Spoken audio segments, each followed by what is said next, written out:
Jadi begini ya, kalau dalam fikih Islam, misalnya ini ada di beberapa literatur fikih, di semua fikih, baik mazhab Syafi'i, Hanafi, Hambali, di semua kitab fikih.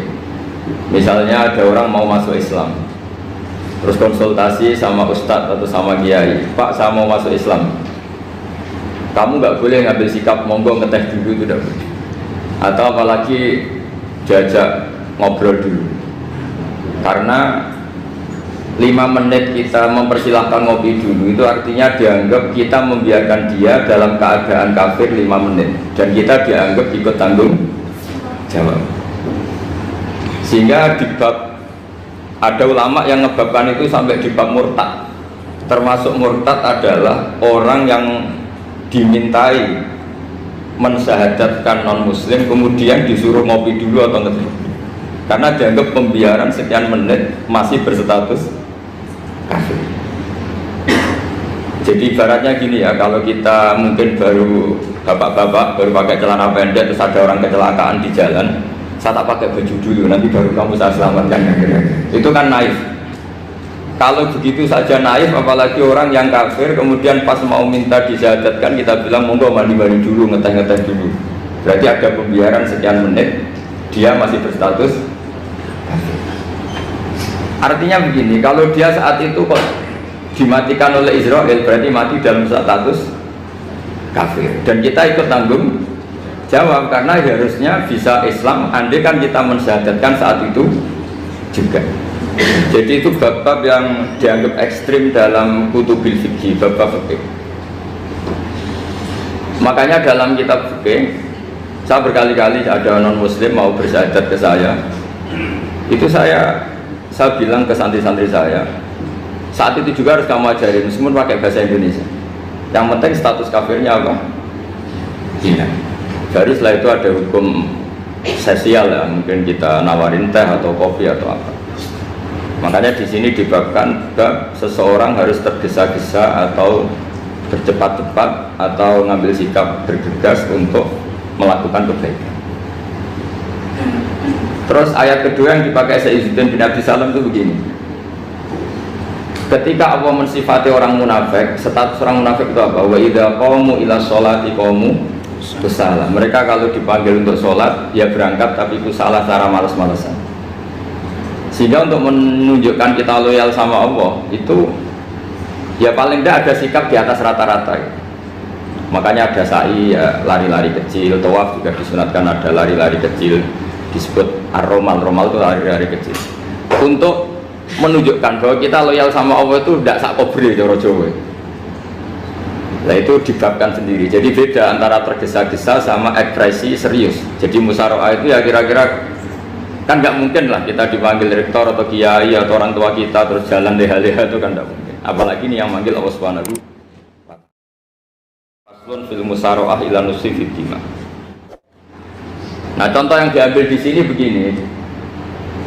Ketika ada debat terbuka antara Fir'aun dan Musa, saya ulang lagi, ada debat terbuka antara Musa dan Fir'aun, kan Nabi Musa datang ke Fir'aun.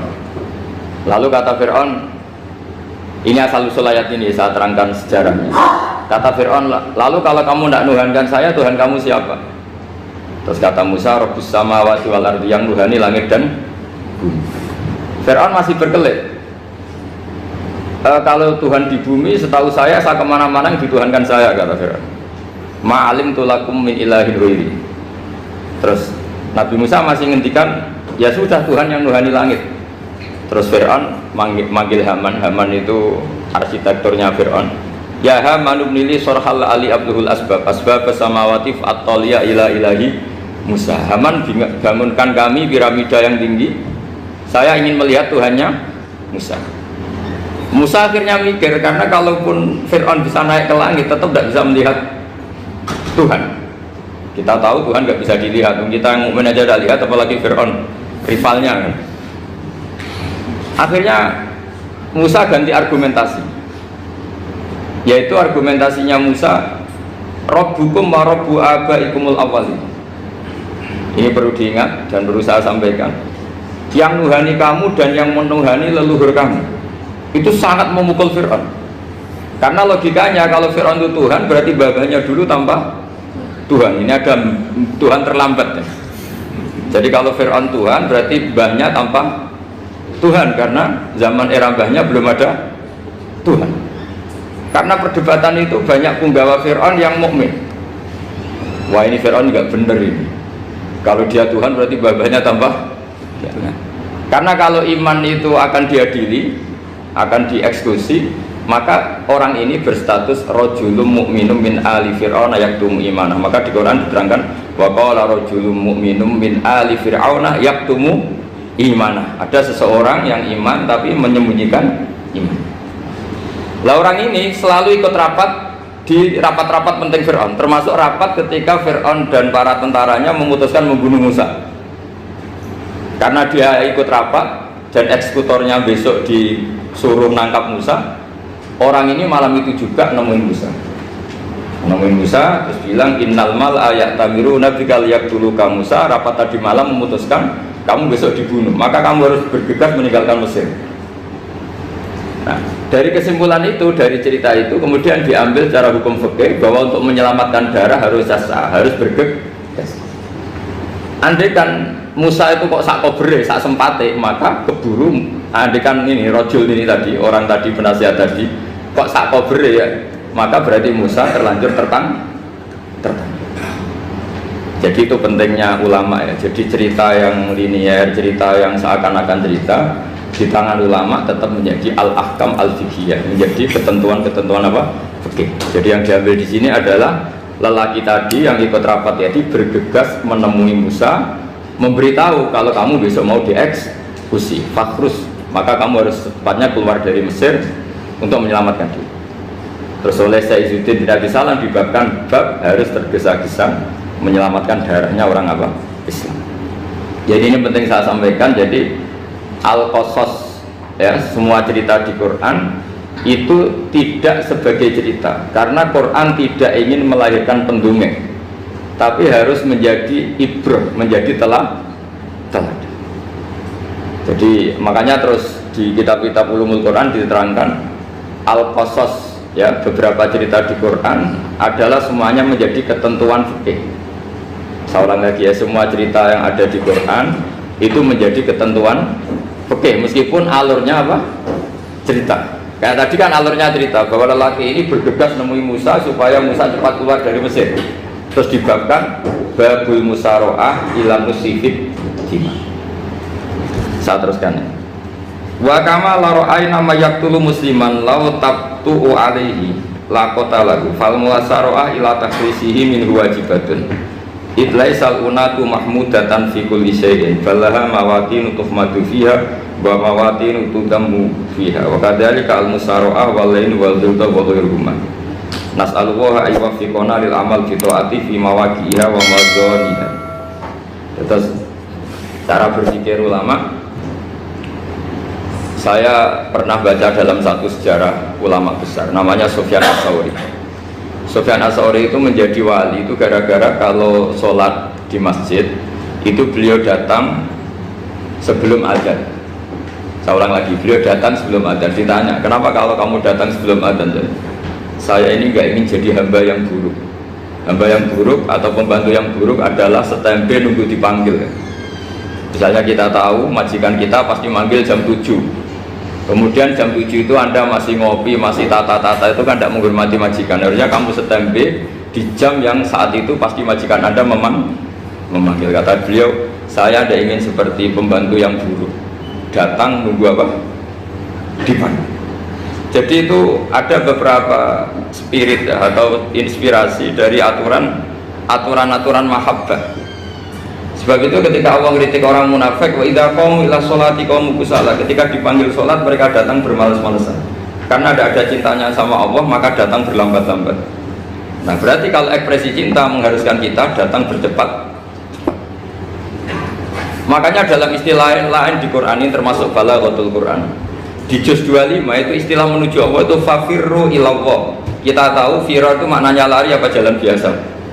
Lari. Jadi untuk mengekspresikan mahabbah kita, kangen kita pada Allah, cara bahasa Arab isak kita, berontok kita sama Allah, tidak diistilahkan jalan tapi fafirru ilallah, harus bergegas berlari. Begitu seterusnya. Maka kalau ada orang Islam terus ini konsekuensi hukum. Ada non muslim minta, Pak, saya tolong ajarkan syahadat. Nggak boleh saya bilang gini, monggo ke dalam dulu. Padahal perjalanan ke rumah saya misalnya setengah jam, nggak boleh. Saat itu meskipun sambil berdiri-diri harus kita tauhidkan. Kamu yakinnya Allah itu satu, Tuhan Allah, harus. Karena kalau ada perjalanan ke rumah 5 menit terus dia kecelakaan, belum syahadat, statusnya mati apa? Kafir. Dan kita ikut terlibat karena sebetulnya bisa mengislamkan saat itu juga. Analoginya kayak tadi loh. Orang kecelakaan di jalan karena kita pakai celana pendek, contoh Syria ya saya tak pakai baju dulu. Habis itu dilides truk. Itu kan kita ikut salah karena kita yang punya kesempatan. Tentu yang disalahkan yang punya kesempatan. Karena merubah status dari potensi kelides truk menjadi sama sekali gak potensi kelides truk dengan kita inggirkan meskipun kita dalam keadaan tidak ideal. Sama. Orang kafir yang mau masuk Islam itu umumnya kiai-kiai kan kadang sebagian disuruh mandi dulu, itu salah sebetulnya. Itu salah sekali. Sangat salah. Apalagi nunggu seremonial di masjid, nunggal toko-toko itu buyutnya salah. Itu gak cuma salah buyutnya salah. Jadi salah yang akut. Itu salah besar ya. Kalau seremonial monggo, tapi kalau mengislamkannya harus saat itu. Apalagi seremonial seminggu lagi nunggu tokoh terkenal, nunggu disyuting dulu, wah itu perilaku show, itu bukan mengislamkan itu. Makanya kita yang sebagai peneliti fikih itu kadang itu enggak serg gitu. Masa mau Islam nunggu di masjid dulu, di syuting dan tokoh-tokoh itu salah. Itu sama dia kamu lihat orang kecelakaan mau menyelamatkan, ini ada wartawan enggak ya? Minta di syuting dulu sedang mati ini. Jadi kita normal saja dalam Islam, sesuatu yang mendesak, yang emergensi ya perlakuannya harus cepat. Sehingga dibabkan faslun fil musaroah ila nusifid fitima. Jadi ada beberapa contoh di Quran memang aturannya seperti itu. Makanya semua redaksi Quran tentang menuju Allah diredakseno fafirru ilah. Makanya di tawaf ada ekspresi romal, jalan agak cepat. Di sa'i juga ada momen-momen kita harus romal, berjalan cepat. Di beberapa aturan juga seperti itu. Ya saya ulang lagi, di beberapa aturan Islam juga seperti itu. Nah sekarang efek di hukum haji, saya banyak baca literatur haji. Haji dalam aturan Islam itu wujuban tarohian, wajib yang tidak langsung mendesak. Kemudian semenjak ada fakta kita harus nunggu, daftar tunggu, itu kita sebagai ahli fikih itu gamang. Misalnya gini, saya umur 20 punya uang, sekarang berapa daftar? 25 juta ya. Saya umur 20 punya uang 25 juta. Saya jomblo misalnya, ya butuh nikah, ya butuh macam-macam. Itu wajib daftar haji apa enggak? Karena kalaupun daftar nunggu 20 tahun. 20 tahun kan asumsi umum masih umur 40, masih hidup lah kira-kira seharusnya. Nah sekarang kalau ada orang umur 50 tahun punya uang 25 juta, menurut Anda wajib daftar saat itu apa enggak? Wong daftar saja bisa game gitu. Dan kalau misalnya umur 50 ditambah 25 kan 75.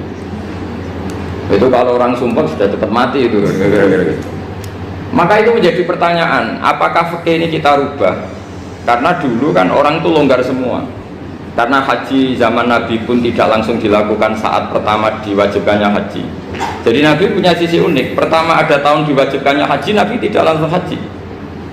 Sebab itu ulama berkesimpulan kalau wajibnya haji tidak langsung. Maka fikih itu memang unik. Sholat juga gitu. Ada istilah begini dalam sholat. Watajibus sholat ala kulli muslimin wujuban muwassa'an. Di semua kitab fikih takbirnya seperti itu redaksinya. Wajib sholat dilakukan orang Islam wujuban muwassa'an, wajib yang ada longgarnya. Sehingga ketika zuhur jam 12 WIB kita dengar azan, boleh sholat setengah 1, jam 1, setengah 2, jam 2. Karena memang wujuban muwassa'an, memang ada batas akhir waktu misalnya sampai setengah 3. Nah problemnya begini, misalnya setengah 1 Anda pasti dipanggil majikan kamu yang diharuskan melakukan satu aktivitas, misalnya Anda pilot, yang nggak mungkin sholat lagi di kokpit. Apakah status wujuban muwassa'an, wajib yang longgar menjadi hilang karena setelah itu tidak ada kesempatan lagi sholat? Apa tetap kita sebagai ahli Islam yang agak balelo tapi alim, misalnya ya sudah tetap jadi pilot, Nanti kan ada aturannya sendiri, ada rukhsahnya sendiri, ada kemurahan sendiri. Kita sudah jadi pilot. Misalnya sholat tanpa harus menghadap kiblat, sholat yang tetap di perjalanan. Kira-kira Anda kalau jadi ahli fikih milih mana? Milih harus sholat di depan, apa tetap memberi kelonggaran? Tidak apa-apa, sholat sambil apa? Nyuper sambil pilotin apa pesawat. Anda pilih mana? Karena kalau konstitusi ilmu itu memang harus ada, dengan tanda kutip ya, memang harus ada nakalnya. Kalau nggak nakal malah gak sah. Memang unik ilmu itu. Karena ilmu itu kalau dipaksakan lurus terus, itu nanti malah bengkok karena menghilangkan rukhsahnya Allah, kemurahan Allah.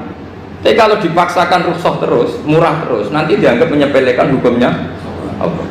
Maka kita yang ahli fikih itu pusing. Misalnya saya sering ditanya, Gus saya ini supir bis, kan musafir terus, berarti saya boleh tidak puasa terus panjang Ramadan?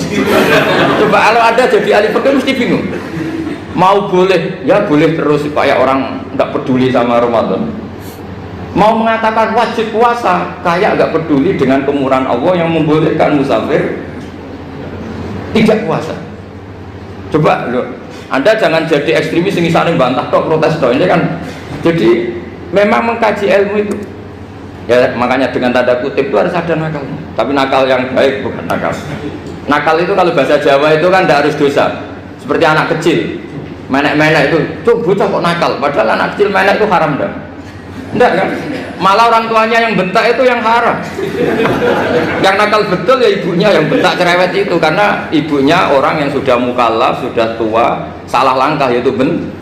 Kalau anaknya naik meja itu ya sebetulnya bahasanya tidak nakal, lucu. Oh jebule pinter coba iso munggah meja, harusnya diapresiasi. Tapi rata-rata itu semua akal mecah gelas. Coba, malah boe malah mecah tabungan. Bapaknya marah tukang nguras tabungan. Sebetulnya senakal-nakalnya anak kecil itu nakal orang tuanya, itu pasti. Karena ini sudah kena kitab, sementara anak-anak belum kena kitab. Saya pernah punya tamu, karena di tradisi Kiai itu sering punya tamu. Bapak ibunya itu kultus sama Kiai, bentak anaknya disuruh salim sama saya. Anak kecil kan nggak mau jalan-jalan terus, marah. Tak marah orang tuanya tak marahin. Yang dosa itu kamu bentak anaknya. Kalau anak kecil itu kena diskon rufi al-qalamu an salasin. Di antara aturan Islam apa? Tidak ada keharusan bagi 3 orang. 1 anak kecil sampai balik, 2 orang tidur sampai bangun, 3 orang gila. Artinya anak kamu itu tidak kena hitam untuk sopan sama saya. Kamu yang kena hitam baru sopan sama anak-anak.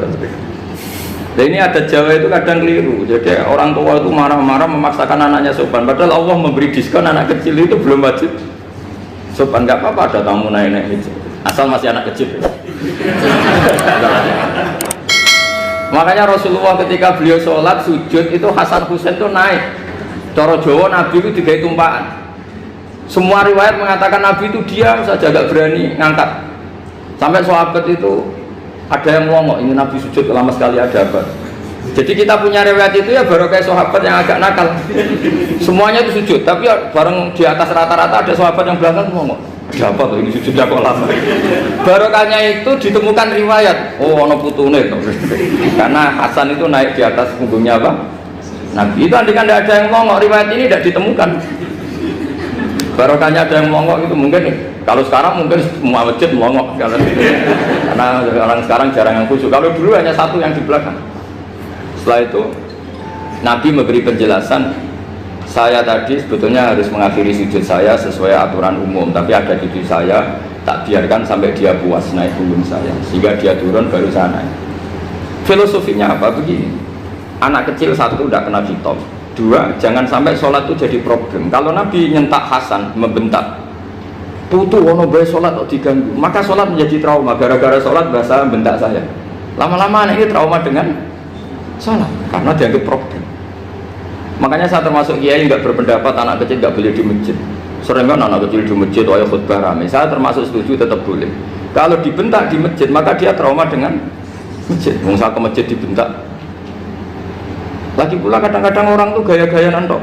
Wah, rame orang khutbah ngerameni. Padahal kalau nggak dirameni anak-anak malah dia tidur. Kita kan nggak bisa menjamin kalau perilaku kita lebih baik gitu. Mendingan kan anak-anak main di masjid timbang di karaoke kan. Jadi kan, ya ini maksudnya saya, ini fikih ya. Fikih itu wilayahnya, makanya Jadi ahli fikih itu susah-susah gampang.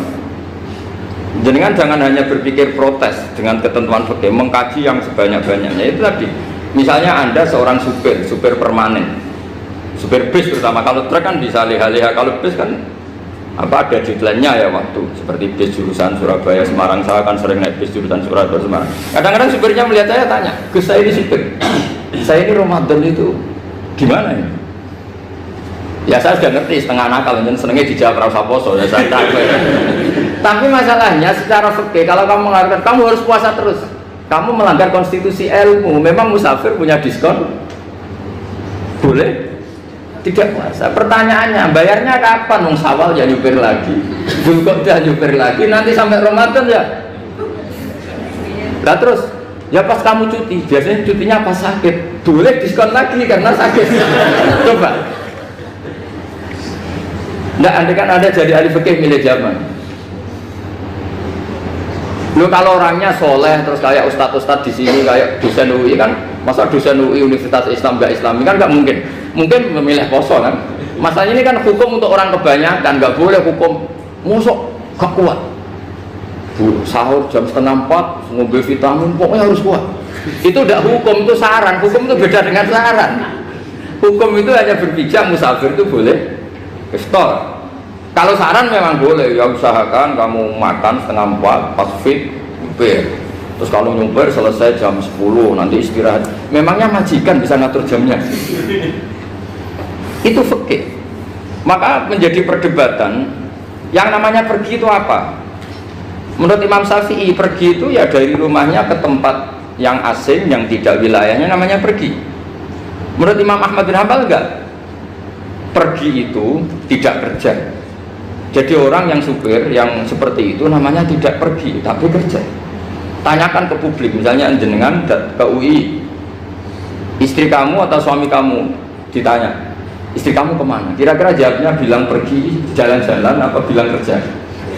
Kerja. Makanya kata Imam Ahmad bin Hanbal, mudi mustafar atau orang yang berprofesi, yang profesinya memang harus pergi, kayak traveling atau supir, maka itu namanya tidak pergi, namanya itu kerja.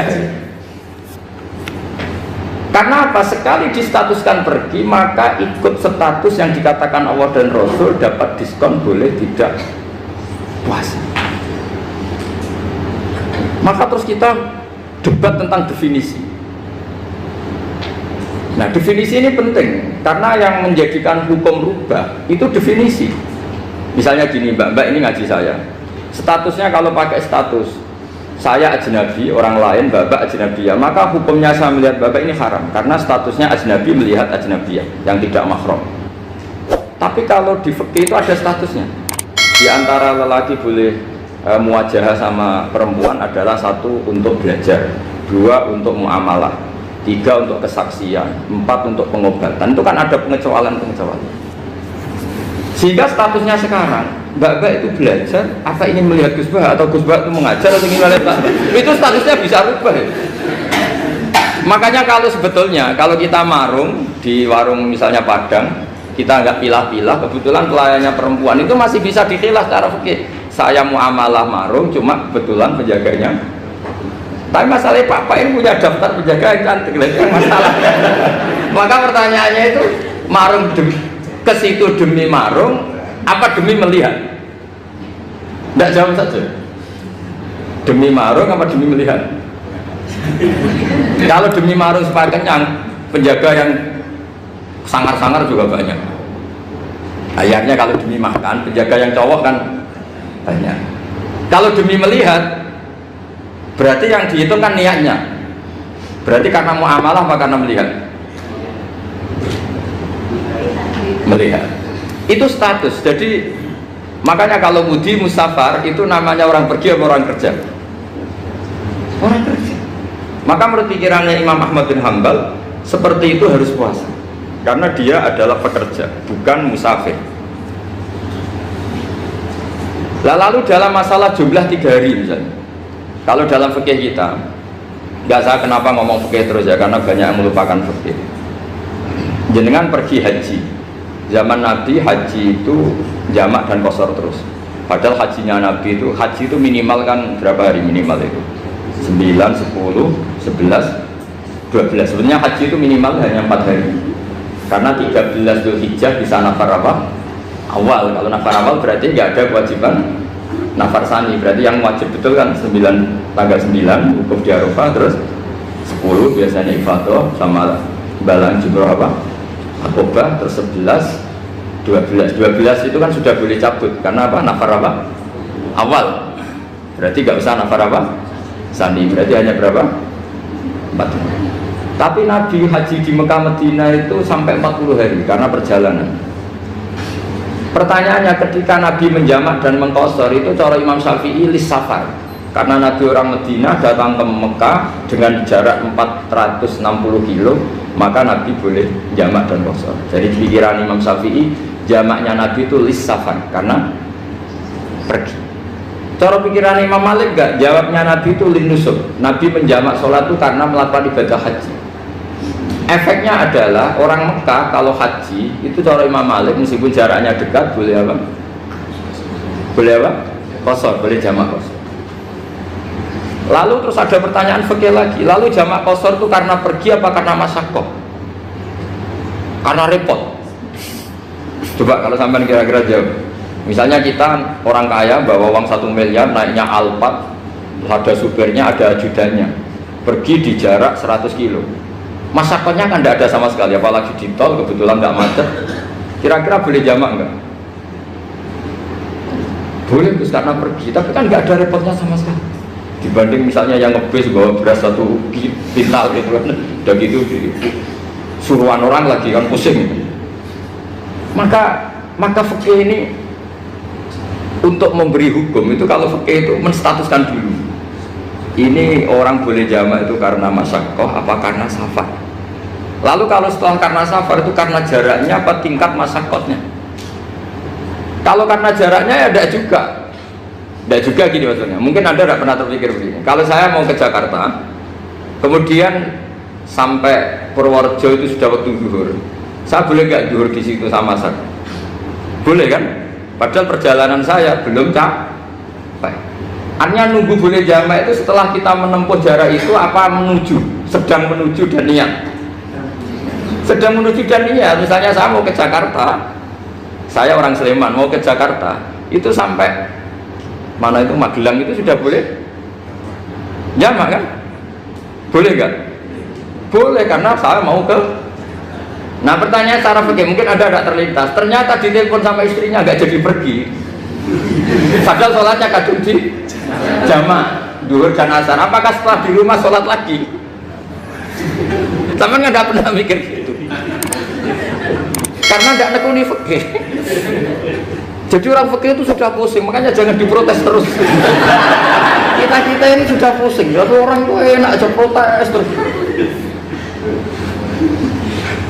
Nggak perlu jenengan, nanti wajib sholat lagi enggak? Dia bolehnya jamak kan berdasar berstatus musafir. Ternyata selama Magelang ditelepon istrinya nggak jadi. Dia kadang sholat duhur dan asar. Setelah pulang masih jam 1. Terus ada asar, wah sholat. Kalau ada sholat lagi apa ada? Jangan saran. Kalau saran, wah sebaiknya sholat lagi. Itu tidak hukum, itu saran itu namanya. Saran dengan hukum beda. Sholat lagi pada. Oh, ketika ada jaga itu berdasar malas atau berdasar hukum? Apa?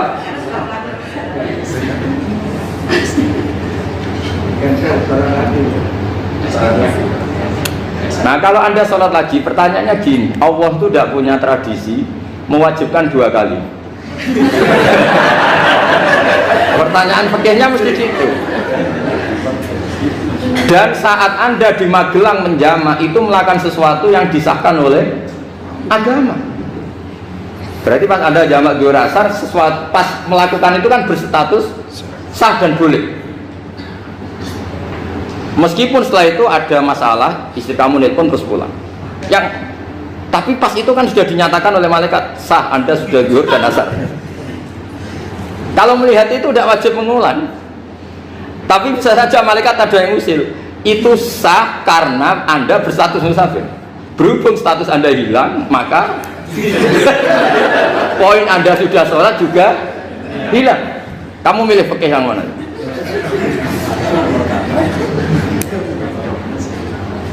Jadi peneliti fikih itu beda dengan orang-orang yang dengarin protes. Beda karena nekuni itu beda karena ada konsekuensinya. Makanya fikih itu sampai saya punya kitab fikih itu dikarang satu orang itu jumlahnya 20 jilid, per jilid itu segini. Jadi satu meja ini dikarang satu orang. Itu mulai yang presisi, yang detail sampai yang khayal. Yang khayal juga ada. Yang khayal itu tadi beliau banyak menghayalkan gini, suatu saat Anda datang ke Mekah itu hanya butuh waktu 20 menit. Zaman itu belum ada pesawat. Lalu boleh gak jamak, boleh gak nakal. Nakal itu begini, sama orang kaya punya jet pribadi, misalnya Anda Ronaldo masuk Islam, orang kaya itu bisa gak puasa. Karena begini, misalnya dia orang, contohnya orang Arab ya. Orang Arab, jangan orang. Gak, contohnya itu dibalik saja. Di sini itu kalau imsak jam berapa? Imsak Ramadan jam berapa?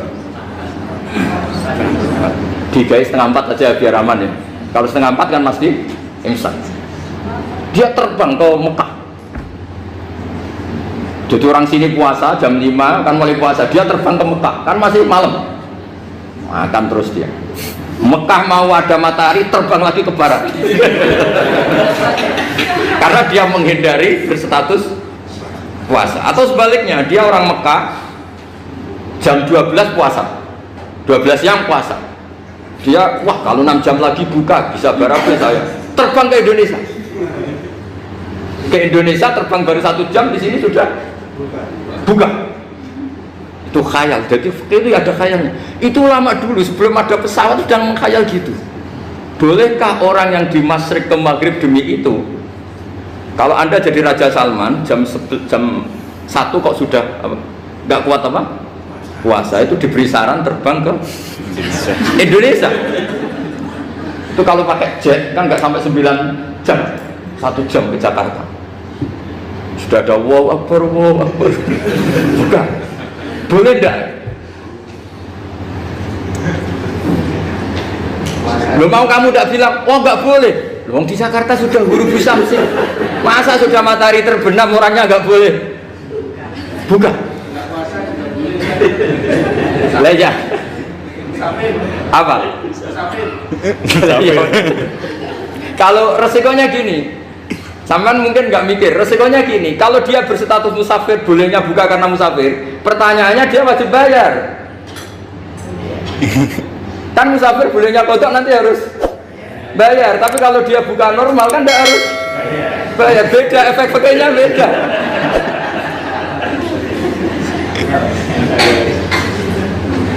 Sampean jangan protes, Gus Baik gimana, mau ngaji mana tidak senang. Ini kan ngajinya para dosen, para pegawai, jadi harusnya itu jadi mufti, ngaji untuk jadi mufti, bukan ngaji untuk mendengarkan. Jadi makanya saya mohon jangan sering protes sama ulama sudah pusing. Karena efek-efek hukum itu tidak gampang. Kayak tadi misalnya, kalau dia boleh buka atas nama musafir, resikonya wajib bayar. Masalahnya Raja Salman ini mau enggak gitu. Dia inginnya. Maka pertanyaannya itu kitab yang milik saya tadi yang 20 jilid tadi. Ulama itu mulai dulu sudah membayangkan bagaimana kalau suatu saat ada satu kendaraan. Kenapa ulama bisa bayangkan itu? Karena ada buruk. Meskipun mereka nggak numpak buruk, hanya Rasulullah, tapi kan bisa bayangkan ada toyul waktu. Waktu itu bisa dilipat. Karena ulama dulu ahli astronomi, jadi bumi itu bulatnya gini, muternya gini. Berarti suatu saat ada satu ilmu di mana orang ngambil satu posisi terus melewati toyul waktu, ngalami lintasan waktu. Mulai dulu itu sudah dibicarakan. Pertanyaannya lalu status orang ini kayak apa? Misalnya tadi orang Mekah ingin cepat buka terbang ke Indonesia. Orang Indonesia menghindari imsak, misalnya 3:30, dia belum sahur. Wah kalau saya di Indonesia ini sifatnya sahur. Wah saya tak terbang ke Mekah. Enak kan terbang di Mekah ternyata masih jam 8. Wah bisa makan sepuasnya jam 8 malam, maksudnya jam 20. Kan enak ya. Bar wareg balik ke Indonesia wis jam 1 siang. Jam 1 siang kalau ingin cepat buka terbang ke timur. Langsung buka. Berarti dia kira-kira puasa aja 3 jam. Tapi terus ya mungkin kalau sampean, lah apa Gus sudah repot-repot ngono tinggal turu ndelok sinetron kok buka dhewe. Itu tidak hukum, saran itu namanya apa? Kalau hukum tetap tadi yang dikatakan puasa adalah imsak, mulai jam imsak sampai hurubus samsi. Lalu pertanyaannya lagi, hurubus samsi sampai imsak itu konversi jam apa nyata-nyata hurubus samsi? Kalau yang diliwati khotul istiwa itu nyata, fi'lan, kalau dalam bahasa Arab fi'lan awaki'iyah. Tapi kalau Anda orang kutub, saya sering kirim-kiriman surat sama mufti-mufti yang ada di Timur Tengah, di Eropa, konsultasi maksudnya. Orang kutub itu kan tidak ada matahari, tidak ada apa-apa. Jika kalau Anda baca kitab di kutub, mesti Gus Bah ada pembohong. Misalnya orang kutub ngaji saya, kamu harus subuh sebelum matahari terbit. Sekali matahari terbit, waktunya hilang. Duhur setelah matahari agak ke barat. Asar kalau matahari terbenam, hilang waktunya. Terus mereka mesti bilang, mataharinya di mana? Maka pertanyaannya, boleh gak mengkonversi waktu untuk orang kutub? Jadi misalnya pola umum subuh jam 4:30, berarti antara subuh dan qadha itu 1 jam setengah. Subuh sama duhur polanya berapa berarti? Kalau 4:30 sampai jam 12 itu 6 sama 7:30.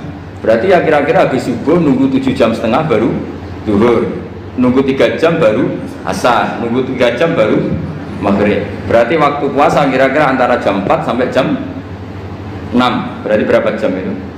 12 sama 2 14 jam. Oke, berarti orang kutub harus puasa 14 jam, tidak bergantung waktu mata. Tapi ada lagi pertanyaan lucunya gini, lalu 14 jam Gus itu dimulai dari mana? Apa asal 14 jam? Apa harus ada konsensus setarnya? Masih ada PR lagi. Menurut kamu gimana? Ada konsensus setarnya dimulai jam 4 dini hari. Apa asal jumlahnya?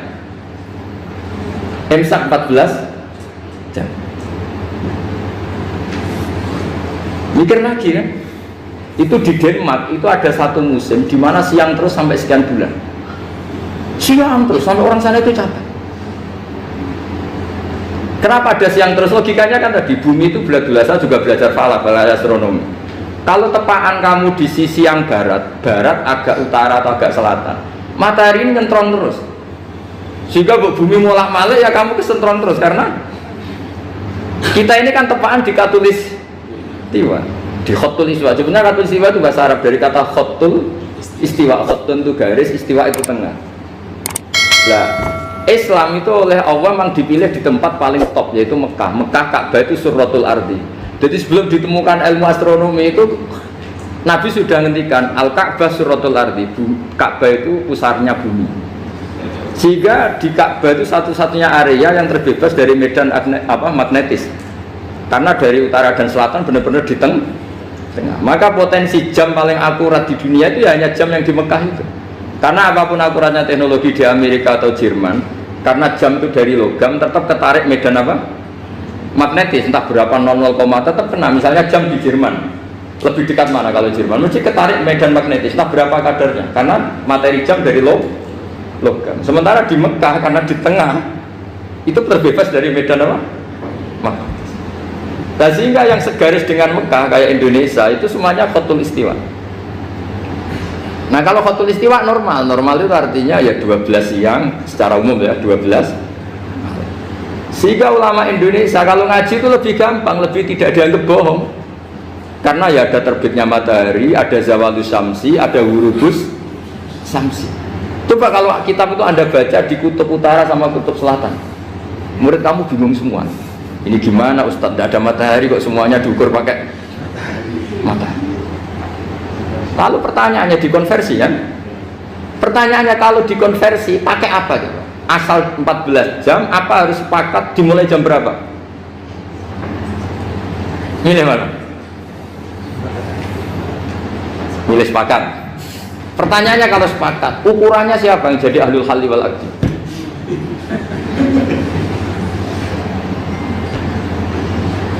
Jadi orang fikih itu sudah bingung, makanya saya mohon jangan sering diprotes. Saya pernah ketemu ulama, saya kan sering ikut komunitas di New York, itu andekan di Bur, itu pas persis Ka'bah.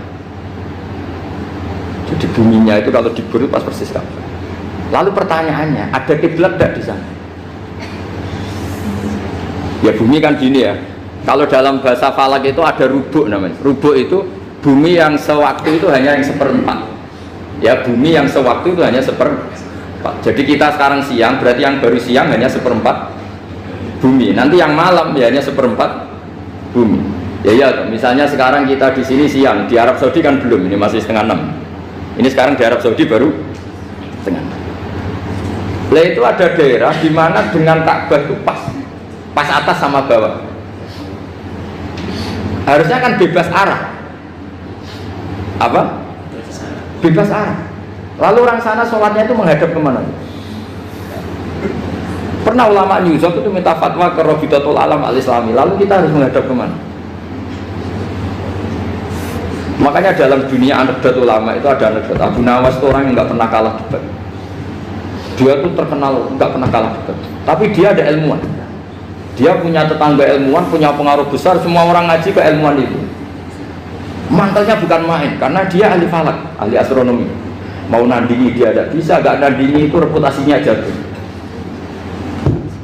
Orang itu berteori kalau bumi itu bulat-bulat. Kalau kamu jalan ke sini, maka akan ke titik yang suatu saat si profesor ini kemalingan, terus minta tolong Abu Nawas, rumah saya kemalingan. Terus lari kemana malingnya? Ke timur. Setelah ke timur, larinya ke timur. Abu Nawas lari ke barat. Lari ke barat. Terus ditanya, sudah tak bilangin malingnya lari ke timur, kok kamu lari ke barat? Nanti ketemu di titik yang sama. Sementara itu profesornya makel. Oh kamu nyindir. Artinya Abu Nawas gak terima. Teori anda itu gak bisa. Secara keilmuan benar, tapi secara faktual gak boleh. Berarti kalau ada orang ngejar istrinya lari ke timur, dia harus tetap ke barat. Nanti ketemu di titik yang sama. Jadi malingnya tuh lari ke timur, Abu Nawas ngejar ke barat. Ketika ditanya profesornya, sudah bilangin malingnya tuh lari ke timur, kenapa ada ke barat? Kata anda nanti ketemu di titik yang sama, karena bumi bulat-bulat. Nah pertanyaannya gini, lalu kalau yang segaris itu ada arah enggak? Kayak New York tadi. Menurut kamu tetap berkiblat apa enggak usah? Loh kalau yang rubuk jelas. Loh gitu, kalau rubuk begini loh, misalnya begini, terus kamu di sini sama sini kan masih ada arah, tapi kalau sini sama sini masih bisa kiblat enggak? Sama tidak usah protes, orang fikih sudah pusing, tidak usah diprotes karena yang dipikir itu macam-macam. Nah ya makanya ini kan, ini mengkaji ya, saya mohon ya kayak tadi, ini mengkaji, saya mohon saya cukupkan sekian. Sementing apa ya, kita ada respeknya lah sama ulama. Jadi ulama itu susah, mikirnya susah, harus tanggung jawab di depan Allah, di dunia diprotes terus.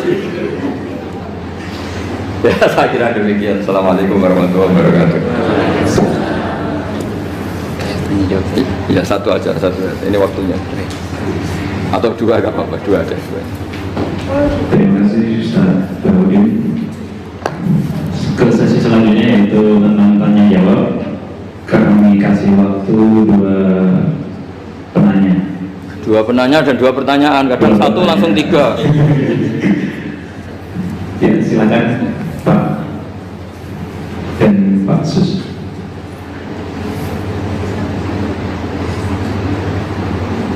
Pak siapa? Satu lagi Pak Sus. Assalamualaikum warahmatullahi wabarakatuh. Waalaikumsalam. Pertanyaan saya singkat, Ya. Karena kami ini bergerak di bidang akademik, kami itu banyak tergoda oleh kesombongan akademik. Nah ini gimana terus? Karena bagaimanapun juga kita itu harus menjual apa yang sudah kita dapatkan. Walaupun kalau di dunia kiai, ulama, itu kan yang disampaikan itu sesuatu yang bersifat keagamaan. Tapi kalau di bidang kami di sini ilmu umum itu kan sesuatu yang baru kami ketemukan, sesuatu yang kami jual karena dalam tanda petik, ya, karena kami menemukan oh ini yang membedakan dengan yang lain-lain. Tapi kalau ini seperti dalam salah satu kajian yang juga ada orang yang sangat tawadu selalu temungkul, itu kapan orang lain tahu temuan kita, kan begitu. Jadi gimana ini terus enaknya kita itu kalau kita sampaikan kalau kita sampaikan bisa-bisa kita itu jadi riak, terbawa riak. Tapi kalau tidak, bagaimana orang lain tahu? Dan nanti salah-salah nanti bisa jadi sombong. Assalamualaikum warahmatullahi wabarakatuh. Nama saya Sudiarto Gus. Saya pernah punya kasus menemani orang di ICU. Sebelum tidur, saya zikir la ilaha illallah. Beliau sari. Kemudian saya di luar. Pas jam 1 saya gedor-gedor oleh perawat untuk mentalkin karena katanya sudah sakratul maut. Karena saya baru bangun tidur, saya kaget dan saya minta izin ke toilet mau wudu karena saya merasa bersin itu tidak wudu. Wudu ternyata saya harus ke buang air kecil dulu sekitar 5 menit.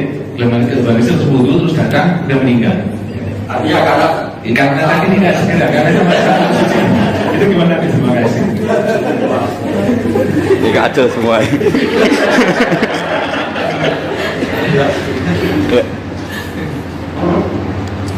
Terima kasih. Terima kasih atas pertanyaannya. Yang pertama tadi tentang kesombongan akademik, jadi seperti apa?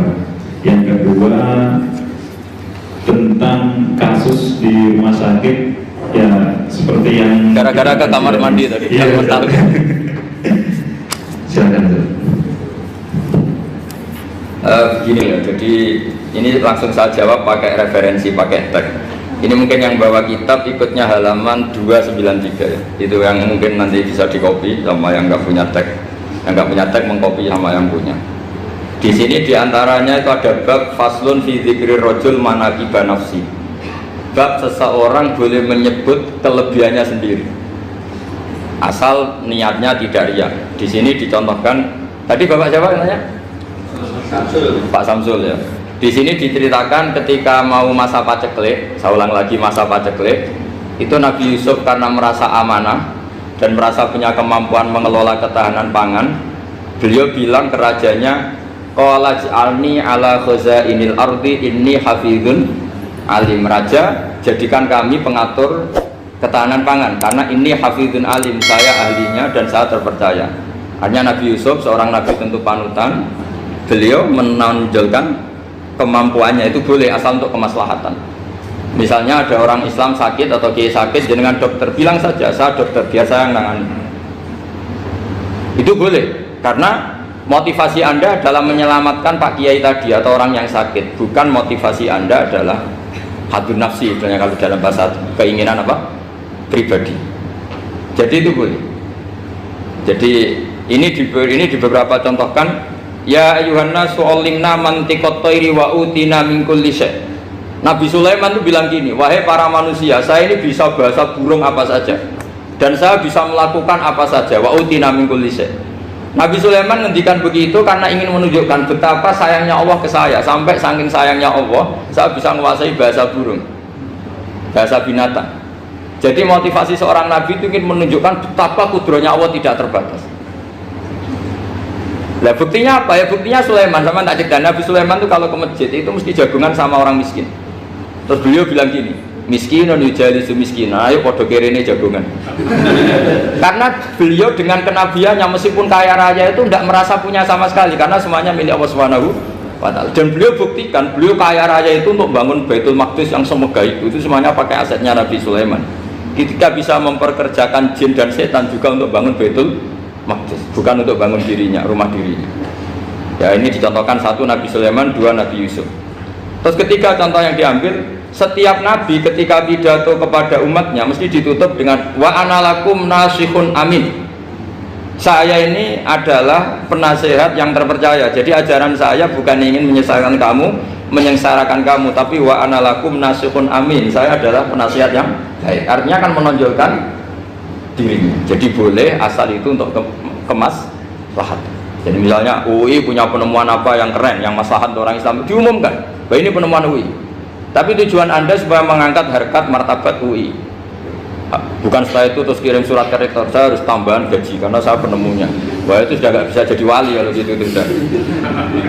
Tapi nanti rektornya yang ya agak tahu diri gitu. Masa penemu sama nggak penemu disamakan gitu. Misalnya seperti itu. Jadi di sini ada sekian contoh, mungkin bisa diakses di halaman 293 di bab faslun fi dzikri rajuli manaqiba nafsi. Terus kalau contoh hadis, Nabi sering ngendikan begini. Ana sayyidu waladi Adam wa ana awwalu syafi'in, dan saya adalah nabi pertama yang punya hak syafaat. Tapi Nabi ngendikan seperti itu supaya orang punya harapan ketika di mahsyar. Sudah kalau di mahsyar nyari saya karena saya diberi hak syafaat. Jadi asal niatnya untuk maslahat gak apa-apa. Makanya saya sering di mana-mana sering cerita, saya ini menekuni fikih supaya orang kalau belajar fikih jelas ke saya Pak. Kalau saya tidak ngomong, orang keliru guru. Tapi ya harus ada buktinya. Nanti ngomong ahli dok, ada ahlinya ya kacau nanti. Ya jadi boleh ya. Di sini dibabkan faslun fi dzikri rajul manaqiba nafsi. Bab seseorang boleh menunjukkan kemampuannya asal tadi untuk lil maslahah. Sudah Pak Samsul ya? Tadi yang pertanyaan dari siapa itu? Pak Sus Widiarto. Pak Sus itu gimana ini kasusnya, itu orangnya sudah Islam toh? Sudah. Ya sudah apa salah. Terus Anda ke Thailand itu nggak niat menghindar toh, memang saatnya harus ke Thailand. Hanya menyesal. Oh, hanya menyesal, bagus lah punya penyesalan.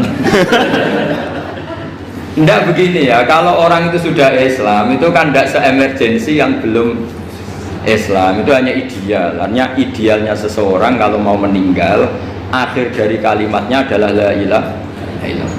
Tapi itu pun ulama dinegol. Ini saya beri cerita sedikit. Kitab Fathul Mu'in itu termasuk kitab yang nggak setuju kalau kalimatnya sepersis la ilaha illallah. Kenapa Pak Sus? Logikanya gini. Ini semua ulama gitu ya. Itu ada dua riwayat. Mangkana akhiru kalamihi la ilaha illallah dakhalal jannah. Sebagian riwayat mangkana akhiru kalamihi Allah dakhalal jannah. Nah ulama itu milih yang Allah. Kenapa milih yang Allah? Karena la ilaha illallah itu resikonya tinggi. Pas la ilaha, ateis, tidak ada Tuhan, mati. Maka ulama, tradisinya guru-guru kita, kalau ada orang mau mati yang sudah akut, itu hanya ditalkin Allah, Allah, Allah, karena ini lebih tidak berisiko. Tapi kalau la ilaha illallah, pas la ilaha, belum illallah, mati. Tidak bisa kamu bangun, teruskan dulu baru mati. Ayo teruskan dulu baru mati, ini gimana? Belum illallah kok sudah. Jadi makanya terus di situ diterangkan lagi begini, setelah orang itu melafadzkan la ilaha illallah, kan orang mau mati itu kan macam-macam ya, ada yang sudah akut, ada yang masih sehat. Kalau masih sehat sebaiknya la ilaha illallah, tapi kalau sudah akut hanya dilatih apa? Allah. Terus saran kedua oleh kitab Fathul Mu'in diterangkan sebaiknya jangan ngomong lagi, karena Nabi ngendikan akhir itu harus itu menjadi kalimat. Jadi misalnya setelah kamu talqin la ilaha illallah, kamu tanya, Pak sertifikatnya di mana? Akhirnya bapaknya jawab di lemari. Pas melamari mati. Berarti akhir kalimatnya lemari. Makanya kita juga harus memperjuangkan supaya itu benar-benar akhirnya. Jika nanti dikenang di akhirat, ini orang luar biasa mengakhiri dunia dengan kalimat la ilaha illallah. Tapi nanti kalau ini orang luar biasa mengakhirinya dengan lemari. Apalagi tanyanya gini, Pak tabungannya di bank apa? Ini BCA. Berarti terakhir bilang apa? BCA. Jadi itu ada aturannya. Jadi kalau nalkin orang sudah ngelapatkan kalimat tauhid, jangan dijak ngomong lagi. Karena kalau diajak ngomong lagi terus mati, yaitu kalimat terakhirnya. Ya. Mohon maaf. Assalamualaikum warahmatullahi wabarakatuh.